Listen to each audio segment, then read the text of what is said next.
ছবিটা ভাঙলেন কেন আপনি? আমি ইচ্ছে করে তো ভাঙি নাই। এই পুরো বাড়িতে আমার মায়ের একটা চিহ্ন তো আর বাকি রাখলেন না আপনারা। এভাবে কেন বলতেছো বাবা?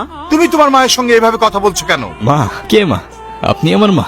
ওনাকে বলে দিয়েন যারে তারে এনে আমার মায়ের জায়গায় বসাই দিলেই সে আমার মা হয়ে যাবে। ইভান, তোমাকে কিছু না বলতে বলতেই তুমি হাতের বাইরে চলে গেছো। এতদিন সবকিছু আমি সহ্য করেছি, মেনে নিয়েছি। সামান্য একটা ভুলের জন্য এতটা বছর এরকম করা কোনো মানেই হয় না। ওনাকে বলে দিয়েন এটা কোনো সামান্য ভুল ছিল না।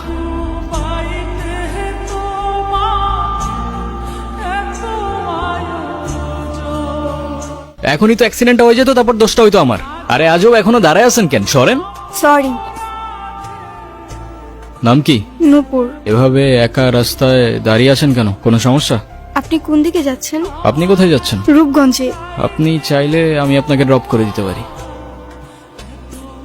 কি হলো, কোনো ঝামেলা নাই তো? না মানে দেখা গেল আপনি আপনার মতো পালাই গেলেন ঠিকই, কিন্তু ফেসে গেলাম আমি। আপনার যদি এরকম মনে হয় আপনি আমাকে নামিয়ে দিতে পারেন। আরে ধুর, কি যে বলেন না। ফাঁকা রাস্তা, একা একটা মেয়ে মানুষ, তার উপরে আবার বিয়ের সাজে, রিস্ক তো আছে বস। আপনি মনে হয় একটু বেশি কথা বলেন না? যাব বাবা, আমি আবার কি এমন বললাম? আজকালকার উপকার করতে গেলেও দোষ হয়ে যায়।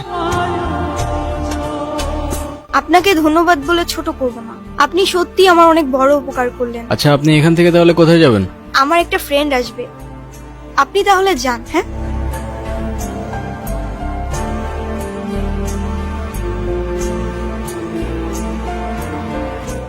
আপনারা আমি কয়খানি দেখছি বুঝছেন?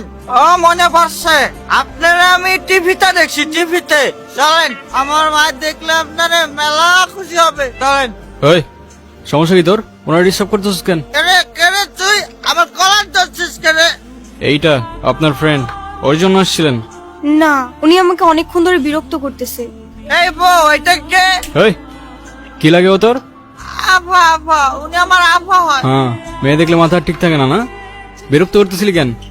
বিরক্ত নয় তো গুরু, আমি ওনাকে প্রোটেকশন দিচ্ছি। এলাকা তো ভালো না, মাল করে ভরা। তোর প্রোটেকশন দেওয়া লাগবে না, যা তুই যা, ফোট। গরো 50 টাকা দেন। এ বাবা তুই যা।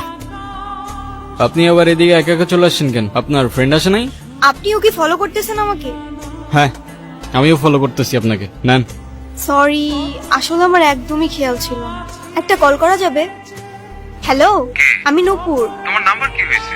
বাসায় ফেলে আসছি। আমি তো রূপগঞ্জে। তুমি কোথায়? তুমি চলে আসছো, কিন্তু আমি তো রূপগঞ্জ নাই এখন। সকালে আম্মু আব্বুর সাথে কদমতলী আসছি। তোমাকে না কালকে বললাম আমি রূপগঞ্জে আসতেছি। ও সরি সরি, আমার তো খেয়ালই ছিল না। তো আমি এখন একা কি করব এখানে? আরে আমি তো আছি, টেনশন করো না। তুমি এক কাজ করো, শ্যামপুর স্টেশনে আসো, ওইখান থেকে আমরা একসাথে পালাই যাবো। আচ্ছা ঠিক আছে।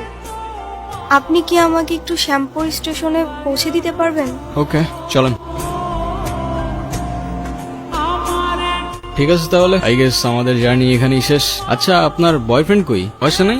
আসছে হয়তো। আচ্ছা, আপনার ফোনটা একটু দেন তো।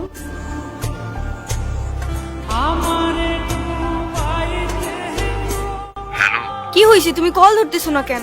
আমি স্টেশনে এসে দাঁড়ায় আছি। তুমি চলে আসছো। আসলে একটা প্রবলেম হয়ে গেছে বুঝছো? প্রবলেম মানে?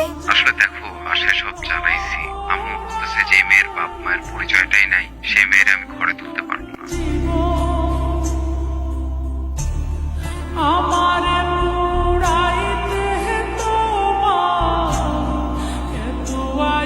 নেন।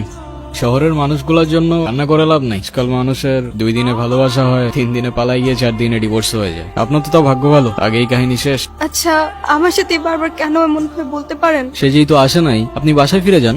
না, আমি আর ওই বাসায় ফিরতে পারবো না, আর কখনো ফিরতে চাইও না। ঠিক বুঝতে পারলাম না। মা বাবা হারানোর পর আমি আমার মামা বাড়িতেই বড় হই। মা বাবার ভালোবাসাটা কি সেটা আমি কখনোই বুঝে উঠি নাই। আমি ভাবতাম মামা মামির মধ্যেই হয়তো আমি আমার বাবা মার ভালোবাসাটা খুঁজে পাবো, কিন্তু আফসোস। কিরে,